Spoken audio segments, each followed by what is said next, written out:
Hi, I'm Lahav Harkov. I'm a journalist covering Israeli politics and international relations. And this is 18 Questions, 40 Israeli Thinkers from 1840. So we'll begin where we always do. As an Israeli and as a Jew, how are you feeling at this moment in Israeli history? Sad. I don't know when people are going to listen to this, but we're doing this interview on October 8th, 2024. And, we just had a day, but it really ends up being several days always of remembering what happened a year ago. Not that we ever forgot it, but sort of reliving it, I think, even at an even greater level than we have been for the last year. But at the same time as being sad, I am very hopeful. I think in a lot of ways we sort of rose up from those ashes. I think that this war, we're winning. I mean, it's something that people don't like to talk about these days. People in the West, victory somehow is not possible. But I do think that we're winning. And I'm hopeful. And then I'm also hopeful about Israeli society because I think we've seen so many people really, really step up. Whether it's the hundreds of thousands of people who did reserve duty in the IDF, and served really with distinction and clearly knowing what the mission is. And also just Israeli civil society where people have really reached out and helped one another. Our politics are still a basket case, but I think that people on the street, are really feeling for each other at this time. And like you really feel the Kol Yisrael Arevim Zeh Lezeh. When you say that we're winning, what does winning mean to you? I know that's definitely something that has been debated, I think, in Israeli government, more broadly in the media, in the public overall. What are you measuring by to say Look, I that? think the war's aims were very clearly stated. It doesn't mean that we've succeeded in all of them. Unfortunately, there are still 101 hostages in Gaza, and we want them all back as soon as possible. And I don't know how we're going to do that because there's no one to negotiate with. There hasn't been for months, and people are a little deluded about it. And having rescue missions for 101 people is also maybe not realistic. So that's like that goes in the sad category and not the hopeful category. Um, but we really weakened Hamas. I wish I could give credit to the person I saw say this, but on October 7th, Hamas launched 4,000 rockets at Israel. And then yesterday, October 7th, 2024, they launched four, right? They barely exist as a military force that can threaten Israel. They're a small guerrilla force. So I think we did succeed on that front. And now there's those questions of what's the day after, which we do need to answer. We meaning Israel, the government, etc. Um, and I think that when it comes to Lebanon, right, which is a front that has been open for a year, but Israel has started taking it sort of has shifted focus in that direction in the recent weeks. I think Israel's had a lot of serious successes, not just tactical successes, but strategic ones that the entire leadership of Hezbollah has been wiped out. And that makes me hopeful that we can leverage that into a situation where the residents of northern Israel can return home. There are a lot of different ways that could go. Hmm. Before we go on to the next question, just one other follow up. If Hamas is near defeated or is very well crippled, why do you think the military campaign against Hamas in Gaza is still continuing? Um, it's a good question. I think part of it is looking for the hostages. Mm. Excuse me. Part of it is the tunnels, right? We didn't know the extent of the tunnels, and so they're continuing to destroy them, continuing to find all kinds of rockets and weapons and things hidden in those tunnels. Um, and I also think that because there's no day after plan, you can't just leave. Mm. I think that I don't know exactly what the day after plan will look like, but it's not going to be Israel controlling the everyday lives of Gazans. But it's also not going to be Israel just leaving and Mm. hoping things go well. What do you think has been Israel's greatest success and greatest mistake in the current war against Hamas? Does the lead up to the war count? Or You're are you talking about talking about, post October 7th or when formally Israel entered Gaza? I mean, before October 7th? Um, I'm happy you asked the question because a lot of times people will initially answer pre October 7th and say the lack of intelligence beforehand. I'd like to focus post October 7th. Okay. I don't only think it's lack of intelligence, by the way. I think it's letting Qatar give money to Hamas. Mm. But post October 7th, Israel's biggest mistake and biggest success. So I think maybe it was a mistake. It might have been a mistake not to. No. I think one of Israel's biggest mistakes was not going into Rafah when it was ready Mm. to and waiting. I think it was about 2 months till they could like convince the Biden administration that it's not going to be a huge bloodbath. Um, I think that the government was right, and they proved that they were right, right? We found hostages there. We found enormous tunnels. The Philadelphia corridor, which is the border between Gaza and Egypt, has really been key to Israel's victory in Gaza. And we kind of just twiddled our thumbs while the Biden administration sort of thought about maybe you should do it, maybe you shouldn't do it. I understand we need the support of the U.S. Mm. I don't know if we'll always need it. I think Israel should maybe structure itself differently to need it less, but we do need it right now, and so I understand why they waited, but I still think it could have been handled differently. Um, in terms of successes, um, I think there's been a lot of successes, but since I'll talk about what's recent, which is, I mean, just the way Israel has taken out the entire leadership of Hezbollah, starting with the beepers, which like is an incredible pinpoint operation. Someone has to make a movie out of it. You know what? The guy who makes those movies like Moneyball and all of those Mm. movies that are like sort of about like numbers and business but makes them into exciting movies. He needs to make that about the Mossad agents who opened a beeper factory, right? I don't think he likes Israel though. Um, that would be a great movie. But I just think like that, and then finally taking out Nasrallah, which also I could add that to mistakes Israel's made. They should have done that a long time ago.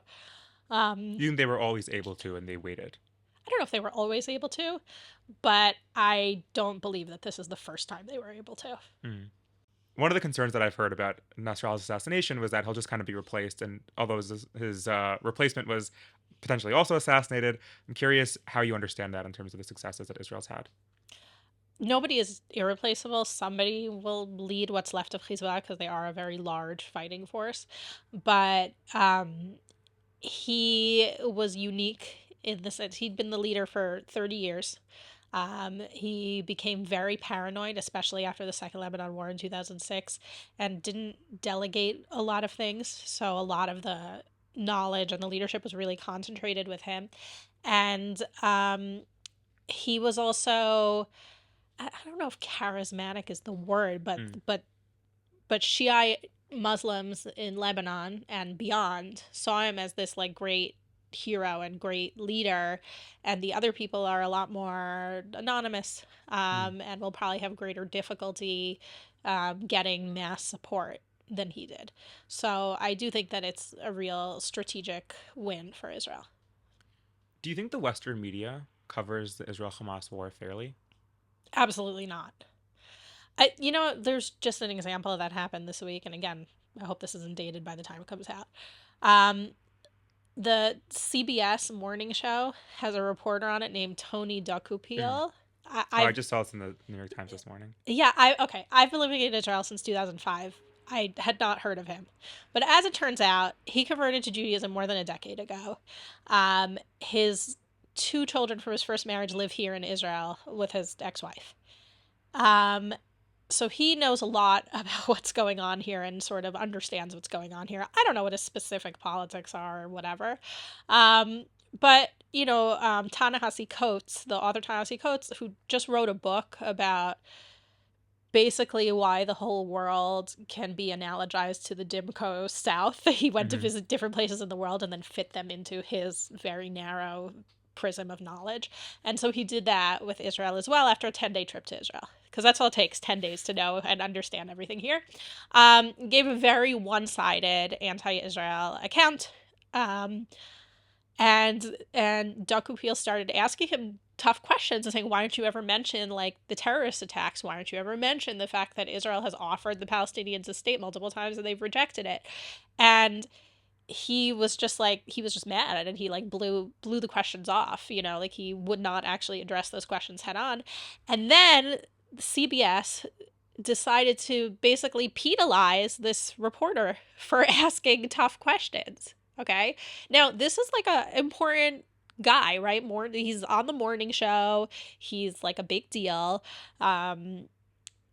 The fact that I hadn't heard of him shouldn't say. I mean, when you have a role like that, right? That's an important role. You're in front of the camera. You're on a daily show, and yet they had a staff meeting and they said that his questions didn't meet editorial standards. I'm sorry, asking tough questions doesn't meet your editorial standards. Mm-hmm. This is like a phenomenon that I like to call journalists against journalism, right? I've heard from a lot of different people that in their experience when they're as journalists, they've been asked by editors, who does this serve? Which I think is a really poor question when it comes to journalism, because you should be pursuing the truth. What you should be serving is the pursuit of knowledge and truth, while telling things that are in the public interest. And I don't see how he violated any of those very basic tenets of journalism. I think that this is just like a synecdoche for what's going on in Western journalism at large. Mm-hmm. In the best case, right? In many worse cases, there are people who are just openly sympathetic to Hamas and Hezbollah. You're saying in the more mainstream media organizations and news outlets in the West.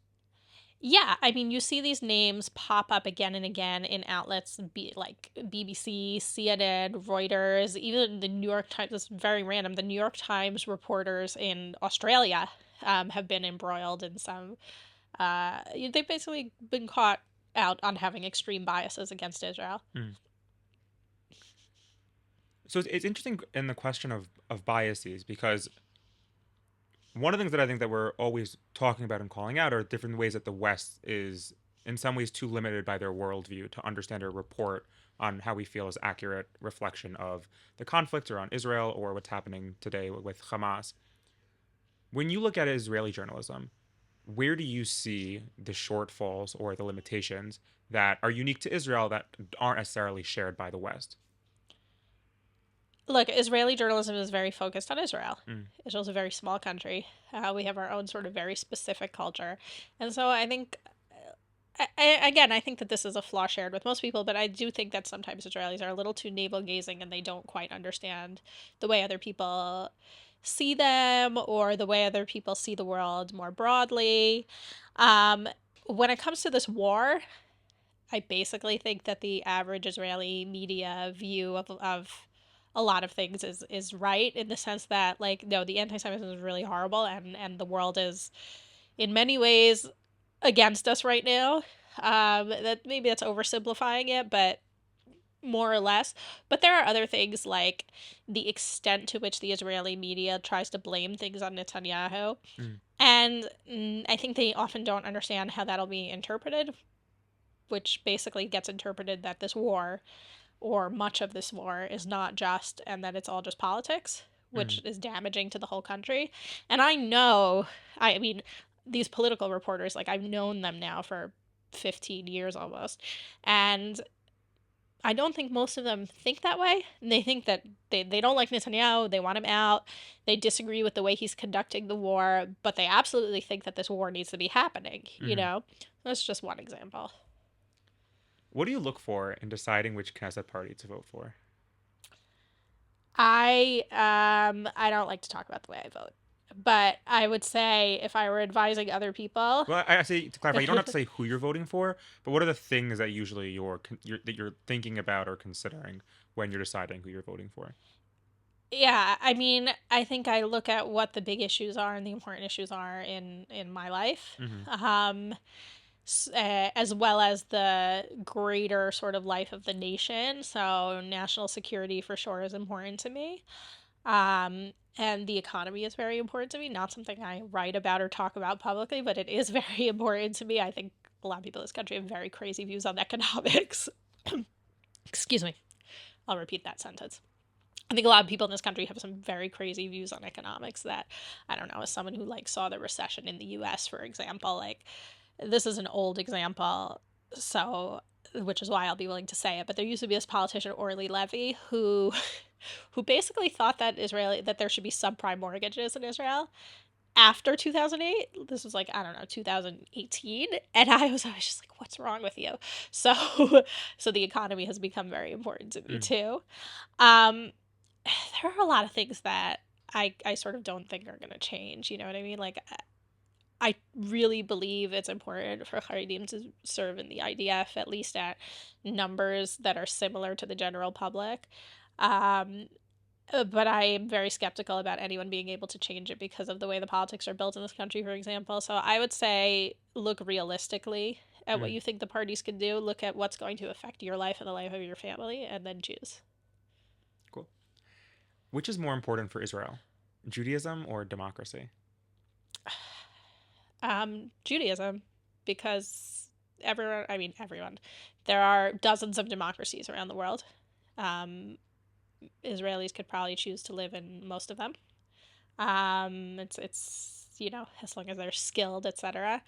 But the reason that we live here is because of Judaism, because it not just Judaism as a religion, but Judaism as a peoplehood and as a Mm. culture and our history, right? You don't have to be a religious person to understand that Judaism is what makes Israel different from, I don't know, the Netherlands. Many Mm-hmm. years ago, I was on the bus to high school in Manhattan, and I read an interview in the New York Times with Tommy Lapid that I just has stuck with me more than 20 years later, where he said he wants Israel to be like the Netherlands. And I said, why? There already is a Netherlands, right? He was for those who aren't familiar, he was a secularist politician who wanted like Israel to be as secular as possible, Mm. and the father of Yair Lapid. Mm-hmm. There's always like an active conversation in Israel, or at least the active debate about the Judaism and democracy tension. Do you see that as one that's as serious as people presume it to be? Um, I think that there are two things that are in tension, but tension is not always bad. Mm. I think that we have to be on our guard because I do think that democracy is very important. It is at least the least bad way to run a country in this day and age. Um, Do you think it's under threat in ways that many people, or at least I don't say many people, there are many people who say it's not, many people who say that it is, or many people who say that it is, and from the right and from the left. Do you see it that way, or you think that there's a sense of hyperbole involved? um, I don't remember the Ronald Reagan quote, but the Reagan had this quote that like you're always a generation away from losing your freedom or Mm. something like that. And so I think it's very important that we safeguard our democracy. Um, I worry about growing populations in this country who are not educated to value democracy. Mm. Um, and I think that that's important. But I also think that it's really overblown, that a lot of the people and parties who people say are threatening democracy um, are not. They are trying to assert their own way of life Mm. because and in a way that secular Israelis had been asserting their way of life and Mm. forcing it onto religious Israelis for a long time. And so I think that these things are in tension, but you sort of need attention to draw balance. Mm-hmm. And I think that basically secular left-leaning Israelis ran the country for its first decades. Then the right won elections, but sort of didn't assert the power or didn't shift things very much. And I think that in the life of a democracy, the majority is going to try to change things, and yeah, the minority might not like it, but that doesn't make it not democracy. Mm. There might be, you might have people now being like, but what about this and what about that? Okay, there might be individual things that are more or less liberal in the sense of individual rights, not in the sense of left right. True, but there are things that are more or less liberal with Mm-hmm. every government. What role should the Israeli government have in religious matters? Very little. Mm. I think that let's say, since the destruction of the first temple, really, not even the second temple, Judaism has been very sort of decentralized, and it has survived many years that way. And I think we can still do that. And I think de facto we mostly do that in Israel, um, but there are a lot of things that really matter to people, including marriage and divorce, that are centralized, and they're doing a very poor job at it. Um, so I think, like, the government's role, there can be regulation of kashrut, for example, the way it happens in the United States, where if you commit fraud, like it's fraud if you say something's kosher when it's not, that's a good place for the government to step in. Making sure that people don't have to work on Shabbat and Chagim, and that those are the still national holidays in Israel, not just religious holidays, that's a good place. Um, but I wouldn't want a lot more than that. Hmm. Do you think Israel should treat its Jewish and non-Jewish citizens the same? When it comes to individual rights, yes. I think the key place where it differs is Aliyah, Mm. right? Is that if you're Jewish and you live outside Israel, you have the right to move to Israel and become a citizen. I think we should maintain that. Um, and there are some sort of complications of that in terms of if someone marries someone who's not Jewish, or if an Israeli Arab marries someone not Jewish from another country, or a Palestinian person. There are complications with that, but on the whole, I think that individual rights should be the same, and I think that on the whole that they are, Hmm. right? When people complain about discrimination, it's the same kind of discrimination against minorities that you see in many other places, including the United States, in the sense that um, minorities that maybe aren't as well represented politically don't end up getting the resources that they should in an equal way to the majority, and I Mm. think that's unfortunate and can be fixed in many ways. But I don't consider that not being equal under the law. What I find very interesting is that a lot of times, I think that when people think about Israel, definitely from an outsider's perspective, it usually always is in the context of the Palestinian-Israeli conflict or regional threats and wars and bickers, if you will, or skirmishes, which is very legitimate and is a very real part of Israel. I'm curious, like, are there any examples you're thinking of when you're talking about the ways that Israel has succeeded or in some ways struggled? Because that people probably aren't aware of unless you're really in the meat or in the sandbox of Israeli politics. What do you mean? Examples of what? Well, I think when you're talking about the ways, if I understood your answer correctly, is that something along the lines of that countries are allowed, so to speak, quote unquote, to struggle with giving equality or equally addressing the needs of each population in its country, because that's just a part of what it means to be a country and to develop as a society. Yeah, I I'm mean, curious, I'm like not ways gonna that Israel had say. succeeded or struggled with that people probably aren't aware of. Oh, okay. I see what you're saying. Yeah, I mean, I don't want it to look like I'm like resigned to it and like sorry, like the average Arab student is just gonna get less money than the No, I average didn't Jewish understand student, that. I understood that as like right? it's not an uncommon issue for a state or a country to be Yeah. struggling with. Look,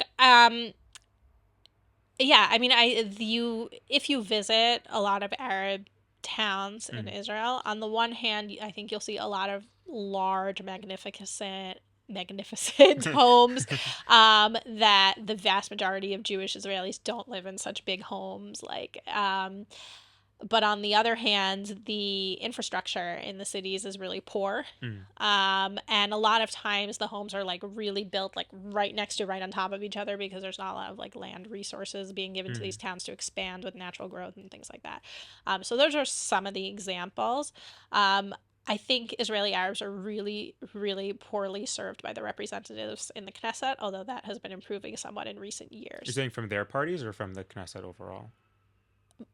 I would say both. Mm, Um, I believe right now the only non-Druze Israeli Arabs in the Knesset are from the Arab parties. mm. I don't think there's any, because in the past, Labor, Meretz used to have Arab representatives. Now Meretz is not in the Knesset, and Labor is so small. I don't think they have anyone right now. Mm. Um, the Meaning it's not by design, it's because they've lost popularity, so they can't necessarily afford to give the same seats that they were able to in the past. Correct. Correct.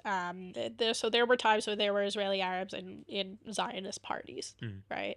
The Labor Party often had an Arab Knesset member, but the Labor Party is now very small. And so because they didn't have someone Israeli Arab in like their top five in the primaries, then they're not in the Knesset.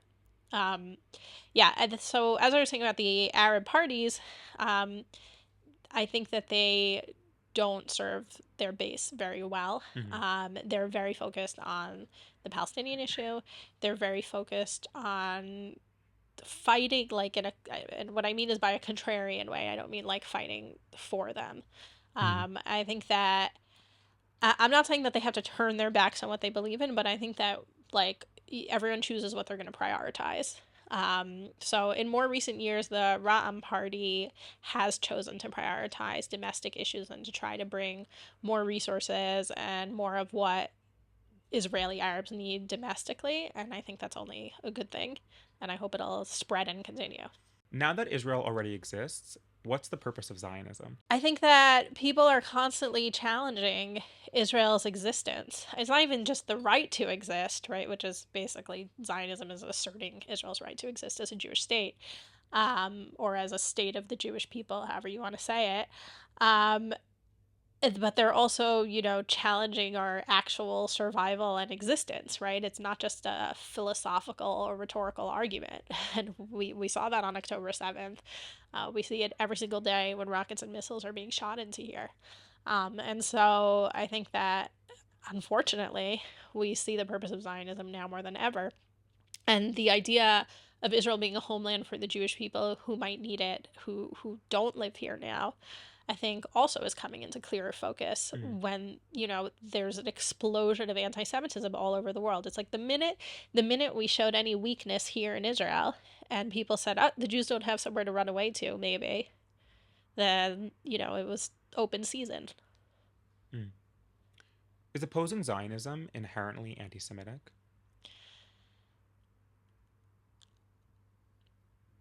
It's a question of whether you're asking it philosophically or practically, right? Because I could see philosophically if you're like a devoted communist who thinks there should be no nationalism or an anarchist or whatever who doesn't believe in countries, like, okay, fine.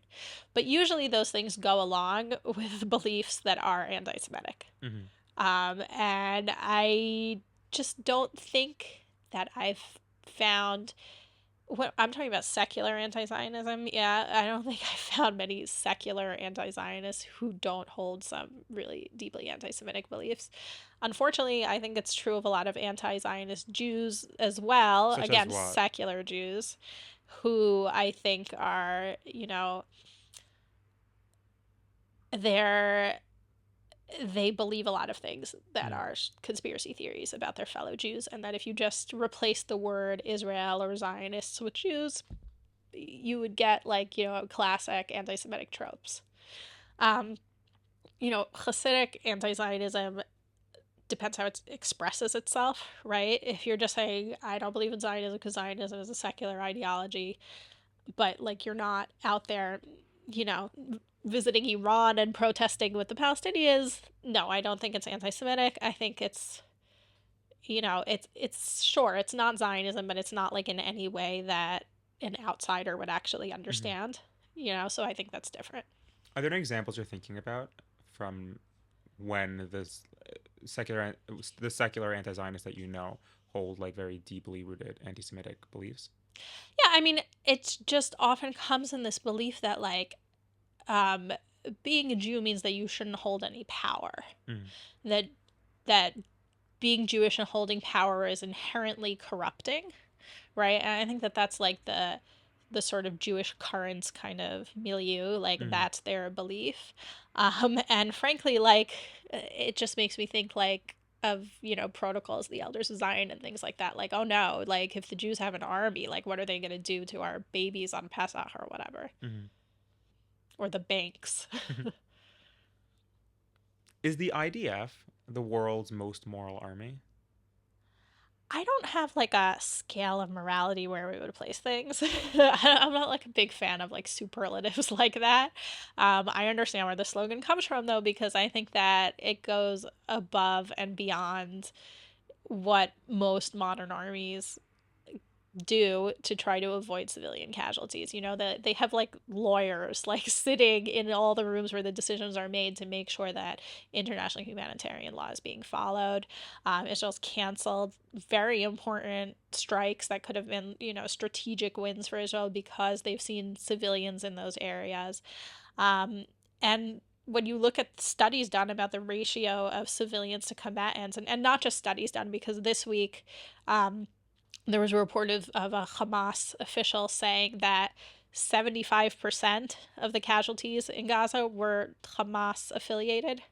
So you see that Israel's trying very hard not to put civilians in harm's way as much as it can.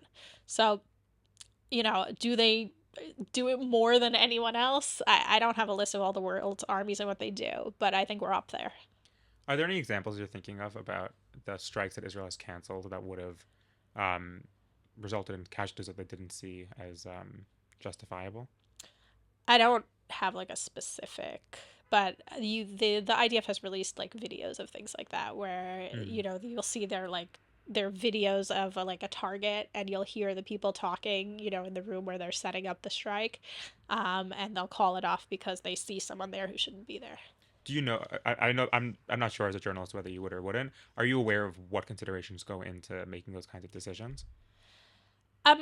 Somewhat, you know, I'm not there in the room, but you know, these are, first of all, I think that the standards do shift somewhat depending on like what the target is, where it is, and things like Hmm. that. But basically, they often would tell people who are in a building, they'd send leaflets, they'd send text messages to people, say, get out of this building. And sometimes, and again, there have been recordings of this, of the IDF talking on the phone, someone from the IDF talking on the phone with someone who lives in a building, being like, is everyone out? Are you sure everyone's out? You know, so if there's someone there who they don't expect to be there, they might end up calling off the strike. If you were making the case for Israel, where would you begin? The case for Israel in this war, the case for Israel's existence. However you interpret the question, as our listeners hate that I say, but Uh,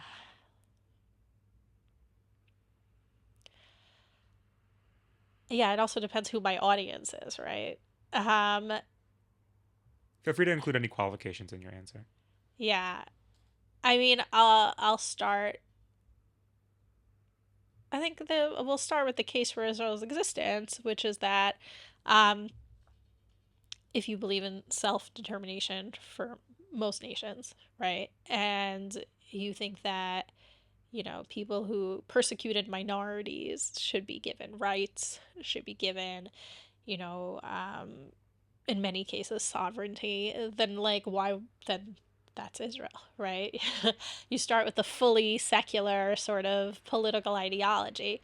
There's so many cases to be made for Israel. That's the thing, is that you can go in deep and you can talk about the League of Nations mandate and all of these other things, and you can go biblical, you know, and you can talk about the Jewish history here. So it really depends who you're going to talk to. I mean, in this war, you can talk about how, I mean, what other country would experience 9/11 times 12 and not fight back? Which do you find most compelling in terms of Israel's existence between the different channels that you mentioned? Do I find personally more compelling? Yeah. I think that Hashem promised us this land, and it's the land of our forefathers, and that we've had a continuous presence here for thousands of years, and you know the temple was over there. So that's, to me, personally compelling. Though in my career and most of the people I speak to, I don't think that it's what they would find most compelling. Can questioning the actions of Israel's government and army, even in the context of this war, be considered a valid form of love and patriotism? Of course.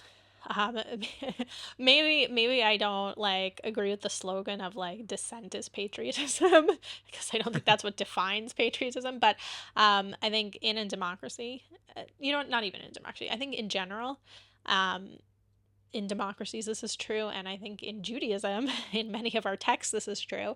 When you have multiple people sort of arguing about the best way to do something and they're presenting multiple views, you end up with the better conclusion than if everybody's saying the same thing. Mm-hmm. And so, yes, I think that you can criticize the government of Israel. I think you can criticize policies. You can criticize the way this war is conducted. Um, I think that there's issues of how you criticize them, what the criticisms are, the tone, who's doing the criticizing. Then those are also fair questions to ask. Mhm. But if we're just asking the broad question, then you can be patriotic and love Israel and do all those things. I don't usually ask this follow-up question, but it's just on my mind now. So I guess that makes you subject to it. Um, there's been a lot of debate, I think, in Israel and outside of Israel about how people understand the hostage protests in Israel and Tel Aviv, and then more sporadically in Yerushalayim consistently, but still in smaller bits throughout Israel. As a journalist, I'm curious how you understand that.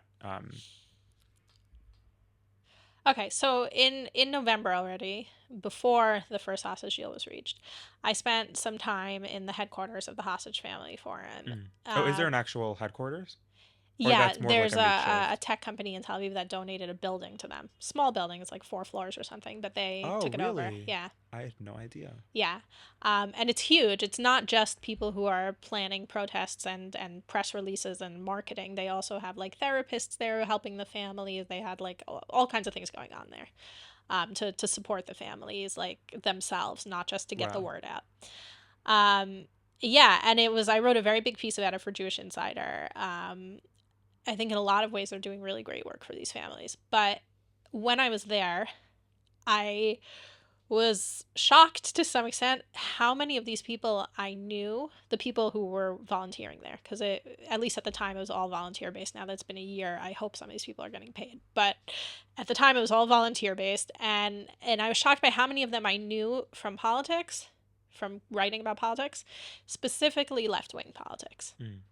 And how many of them were involved in the protests against Netanyahu, not only in the year before about judicial reform, but I think people are less aware that there had been fairly regularly protests going on against Netanyahu for about 5 years at that point. Mm. And I said to myself, these people are doing a really good job right now. They're mostly holding back. They're not talking about Netanyahu. But how long is that going to last? Mm. And by January, February, I think we got the answer that it was not, they're not managing to hold back. Um, and I think it was in May when there was officially a kind of split, and a large number of the hostage families went straight up political. We want Netanyahu to quit. Now, there's a couple things. First of all, I'm not judging them.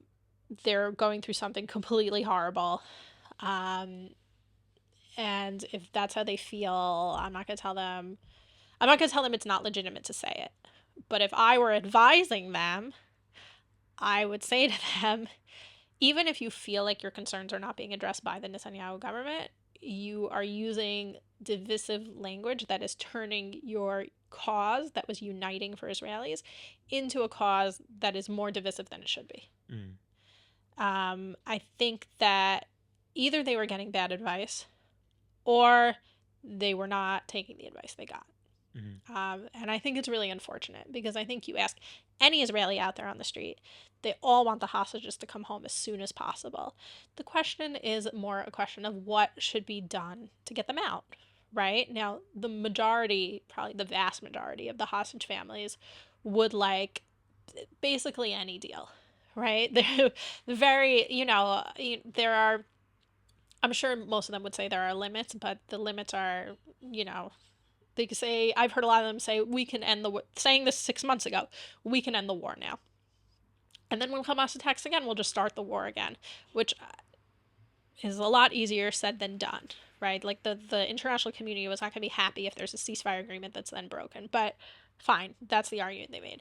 Then you have a small minority of hostage families that founded their own separate forum, by the way, in November already, because they saw, I guess, where the wind was blowing the way I saw it when I was there, that they actually oppose prisoner swaps, and they oppose, I hate to even call it prisoner swap because like a murdering terrorist is not worth baby kfir bibas, Yeah. but that's what it is. They oppose these kinds of swaps, and they oppose ending the war before it needs to be ended, on the because of battleground Mm-hmm. conditions and not because of, for their children. Um, and those are two sides of the debate that I think you have out on the street in Israel. Mm-hmm. Um, and it's very much a left-right debate, Mm-hmm. right? For the most part, it's for decades the Israeli right has opposed releasing Palestinian terrorists from prison, and the left has been, I'm not sure that they love it, but they've been more willing to do it. Mm-hmm. Although, Netanyahu is the one who released over 1,000 Hamas terrorists in exchange for Gilad Shalit, but ideologically the right Mm-hmm. opposes it. Um, so that debate, and then the adding into it, Bibi needs to resign kind of protests, as has made the cause very politicized in Mm-hmm. Israel, and it's sad, and I don't think it serves these families well. It's very interesting because I've heard more generally about the like overall about the split of the hostage families and different things. And I wasn't aware of your article. I'm gonna go read that because I'm very interested in it. I'm curious on another topic related to that.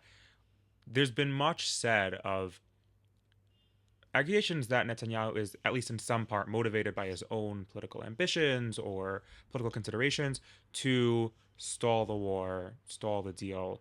Similarly, in that vein, while we're on the topic of, I think, deeper looks from an Israeli's perspective or an Israeli journalist's perspective, what do you think those views get right and get wrong?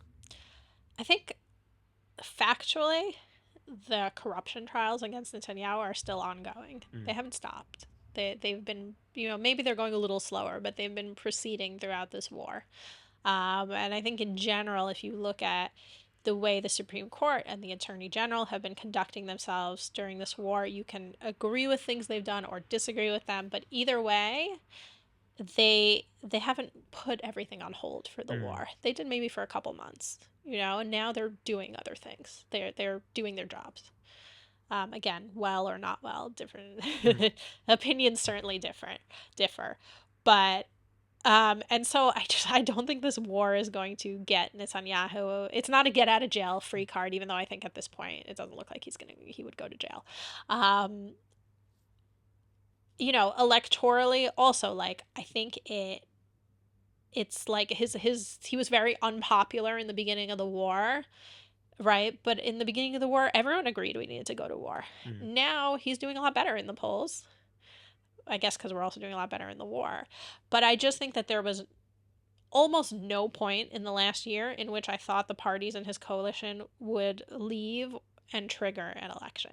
mm, Um, because none of them would do well in the next election. Even the Haredi parties, specifically United Torah Judaism, right? They have like a built-in like a built-in base of votes, right? That mm, it only fluctuates when they have children, like when their children turn 18. Like it's built in, right? Shas is a little different because they have a lot of voters who are like traditional, who don't necessarily do everything a rabbi tells them, vote the way a rabbi tells them to. But those parties are probably going to get roughly the same votes. And yet they have no incentive to break up the coalition either, because if the right doesn't win, then chances are they'll be in the opposition. mm, So I just I just don't think that there's like an incentive structure within this coalition to call an election whether there's a war or not. mm, And there have been all kinds of controversies where people have said like, oh, I'm going to vote against this, I'm going to cause an election, this and that, and it hasn't happened, and it didn't happen in the very difficult year before this war, and it hasn't happened during the war. mm, So for starters, I don't think that the continued political survival of Netanyahu is exactly because of this war. mm, I almost think it's counterintuitive because, in the beginning, I mean, not just in the beginning, to this day, many, many people blame him, or at least think he shares the blame. mm, So, yeah. I also try, in general, in politics, unless proven otherwise, I try not to imagine that people have the worst possible intentions. I've learned, I covered the Knesset for almost a decade. I met many of these people. Most people think that they're doing things for the good of the country. mm. That's most people are actually motivated in that way. You might not agree with what the good thing to do for the country is, but they think they're doing it. Mm. What do you think is the most legitimate criticism leveled against Israel today? Um, well, let's put it this way. the situation in Judea and Samaria, the status quo, cannot hold, is not good for Israelis, and it's not good for Palestinians. I don't agree with calling it apartheid. I don't agree with handing them a state on a silver platter when they've shown not only no ability to like run a decent state, but also to not to not attack Israel from it. But I do think that the status quo is not good. Mm. What do you mean by the status quo? Like, do you mean a more recent status quo, or like kind of how it's been? Like, not much has changed in the last. The last 20 years or so. Mm-hmm. You know, I don't have a solution. You know, I see different elements of different things that people propose that sound okay, but I do think that it's a situation that it just gets worse over time, Mm-hmm. and it's a huge drain. And the Palestinians also, I feel like living in this like limbo situation is not good for them Mm-hmm. either. You know, like I mean, they know that they want to stay, but I mean, it's the effect it has psychologically on the Palestinians is not going to be good for us either. Do you think peace between Israelis and Palestinians will happen within your lifetime? I want to be hopeful and say yes. But I do have a lot of trouble imagining how that realistically could be the case. I've written a lot about the textbooks, for example, that Palestinians use in their schools, and just the absolutely rabid hatred of Jews and Israel that's in those books. And I have I have had the privilege of meeting people who have been raised that way, not only Palestinians, also in Saudi Arabia and Egypt, who were able to overcome the Mm-hmm. sort of propaganda that they were subjected to, but it's a small minority of people. You know, Mm-hmm. most people, you just are sort of part of the culture around you. Um, so it's going to take real courage and leadership Mm-hmm. that unfortunately the Palestinians don't have right now. You know, hopefully someone will rise up and do that. But, you know, I'm an optimistic person, but we also have to be realistic. So I Mm-hmm. guess probably not. Did that change for you post October 7th, or even before that you felt similarly? No, I felt that before. You know, it's interesting. I saw on Twitter the other day. It Twitter The doesn't come up at all this interview. I feel like that's a yes. problem on my end. Somebody said something like, "How have your opinions changed since October 7th?" And for most people, it was sort of about like the nature of the Palestinians and like we can't have a two-state solution or we can. I was like, none of my thoughts about that change, and maybe it's because I'm a person who sort of is in this business, so I think Mm-hmm. about these things all the time. But the only thing that changed for me is um, that I shouldn't underestimate them, their Mm-hmm. ability to get organized, and the level of their threat against us. Mm-hmm. That's what changed for me. Oh wow, can you say more about that? I mean, October 7th was this huge operation that they planned for years under our noses, and we didn't know, or we knew a very, very small fraction of it. And the tunnels also. I mean, I think it was 2021 where we had an operation where we blew up some tunnel in the middle of Gaza City, and they were like, we destroyed the Gaza metro. I mean, now we know what a joke that is. That was a few kilometers, and it turned out that they had hundreds of kilometers of tunnels. Um, so I think that there's like a level of arrogance we had, and also, you know, thinking that we know everything, and then also just underestimating our enemies and the damage they could do to us. And I hope we don't make that mistake again. I mean, we made it 50 years ago, also before the Yom Kippur War, so, you know, we need to be more careful. What do you think should happen with Gaza and the Palestinian-Israeli conflict after the war? I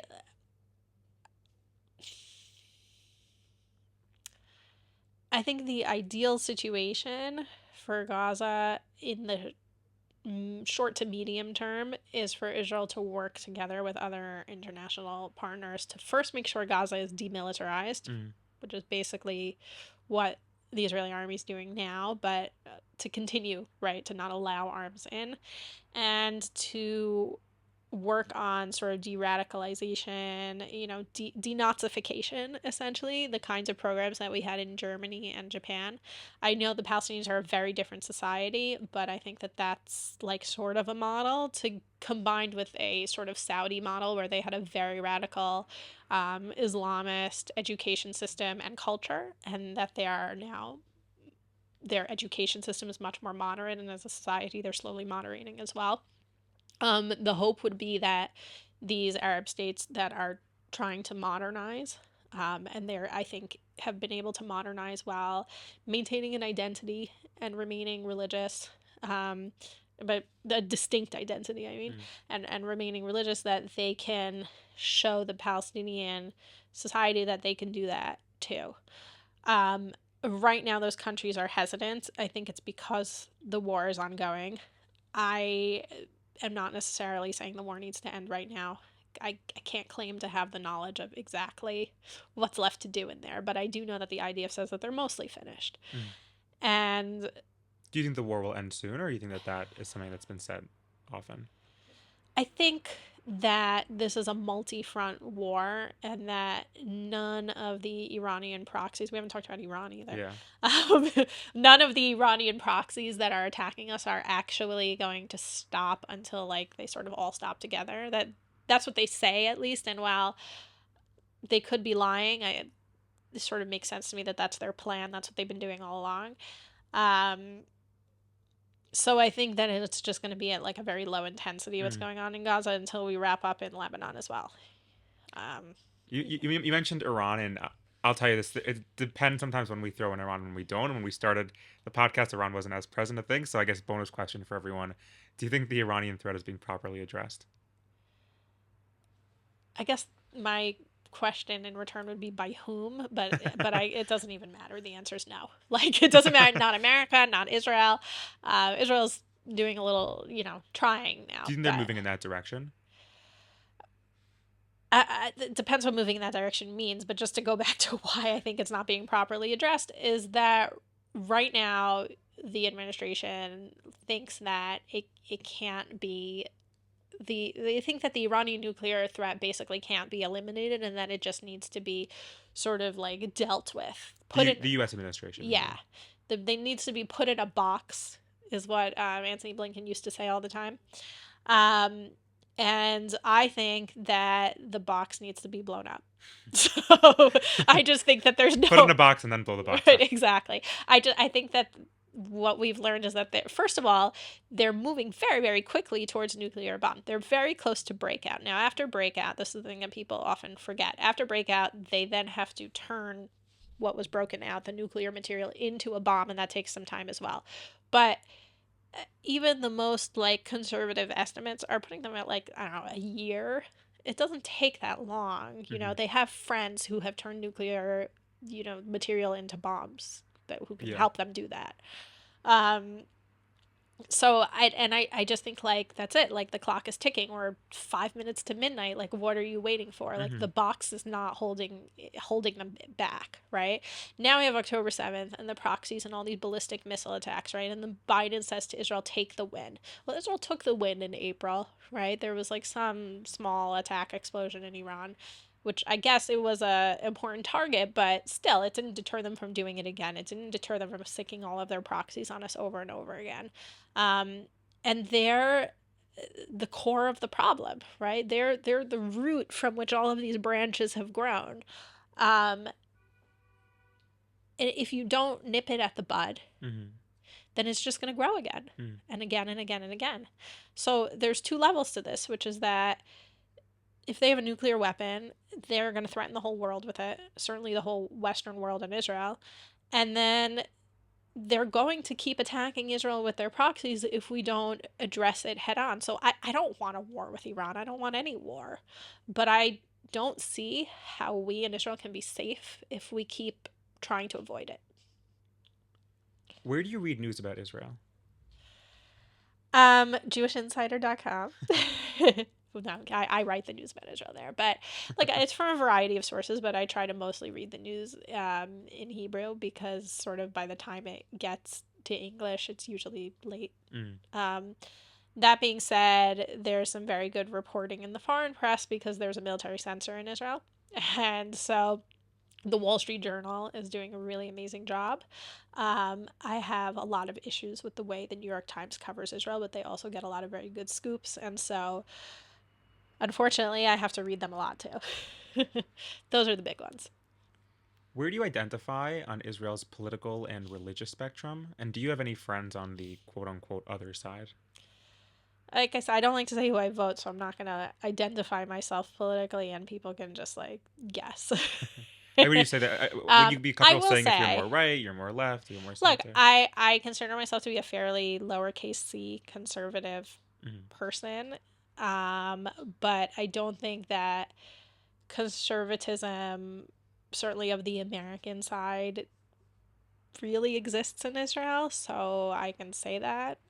Like, I can say Yeah. I'm a good old fashioned neocon. I think that the America should support Israel in its wars in the Middle East, etc. Like, sure, it's almost meaningless in Israel because if you have neocon foreign policy views in America, that means like 80% of the Israeli political spectrum will agree with you. um, like religiously, I consider myself a religious Zionist. I went to like B'nai Akiva camps in the U.S. and then I did Shirut Leumi when I made Aliyah to Israel, which at the time there were very few Orthodox young women serving in the army.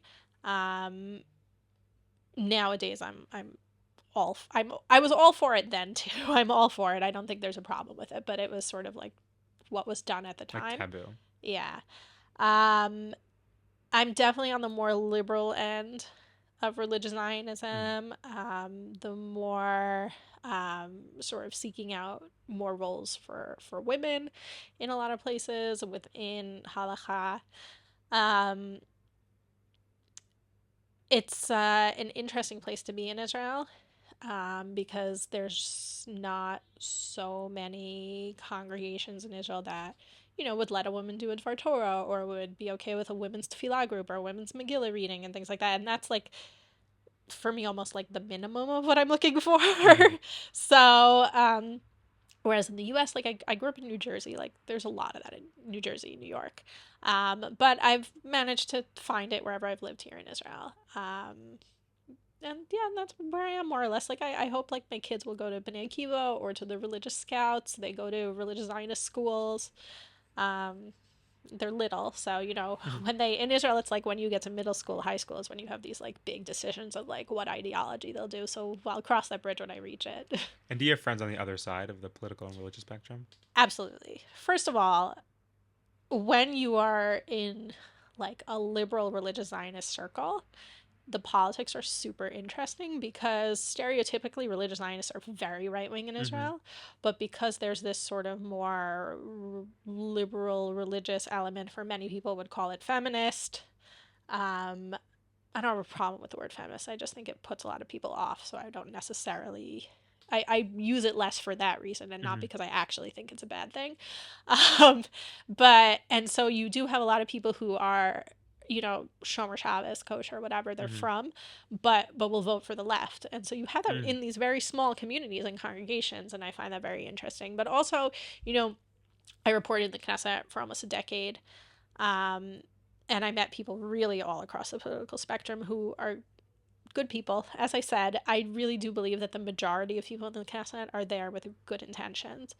And even within my family, like, more religious, less religious for sure. And also politically, maybe not all over the map, but over a lot of the map. Hmm. It's interesting you say that because I think one of the things that I've always been fascinated by is how even in the the American labels don't necessarily really fit so well in Yeah. Israel, but let's say in who would be classically accepted as Orthodox in religious Zionist and Haredi circles, there are some areas that they're both very much aligned. Then in other areas, like say like army service, where then all of a sudden the right starts to fracture because you see the religion entering the equation a little bit more.